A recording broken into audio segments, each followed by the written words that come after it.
Equal education members are expected to protest outside Parliament ahead of the medium-term budget speech today. They are calling on Finance Minister Tito Mboweni to reverse budget cuts made earlier to basic education. eNCA's Nobesutu Hejana is tracking that developer story for us. Nobesutu, good morning. Can you tell us what's been happening there? What time do we expect equal education outside Parliament? Well, a very good morning to you, Bradhen, and our viewers. Well, the advocacy group Equal Education has actually arrived outside Parliament. I'm just going to step out of show just to allow my colleague Balungile Zamini to show you a number of schools around the Cape Town have been here. They're saying that Tito hands off our budget. They're calling on the minister to reverse those budget cuts that were made in June. But just to get more on this, I am joined by Equal Education's Sisi Julane. Sisi, can you just tell us about your calls today? Thank you very much. So today we're outside the Parliament. The Minister of Finance will be laying out the budget speech. We are here today to show our frustration and disappointment that the Minister of Finance has been keeping on failing the Department of Education. This is through cutting the budget of Department of Education by 2.1 billion during this time, and understanding that out of the 2.1 billion, 1.7 billion is specifically coming from the infrastructure grant.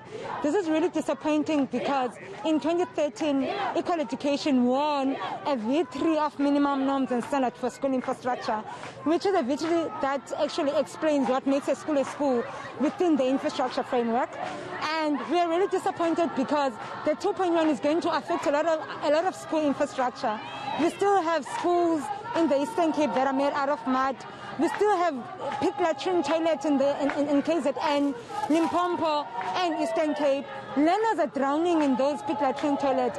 And when this kind of money is taken away from the Department of Education, it's going to delay this implementation. And out of 1,900 school constructions that were supposed to happen during this year are going to be delayed because of this budget cut. And this is really going to affect our education. And we are saying today that Minister Tito Mboweni must stop the basic education budget cuts and start prioritizing the Department of Education and make the Department of Education a frontline department, not a donor department.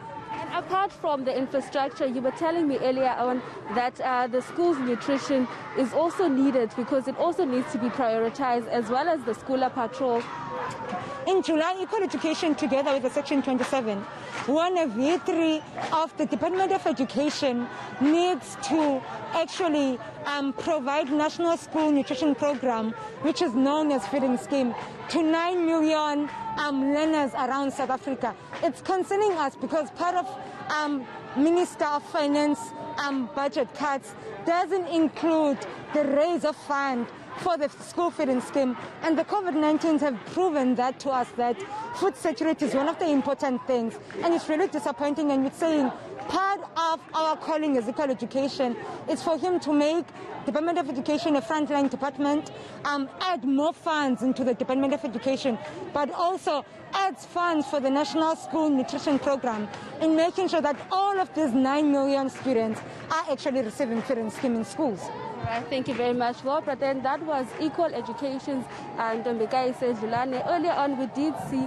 Minister Tito Mboweni walking in, but he did refuse to give comment and just say that it's the kids, when we were trying to find out whether he would like to give comment about these demonstrations outside.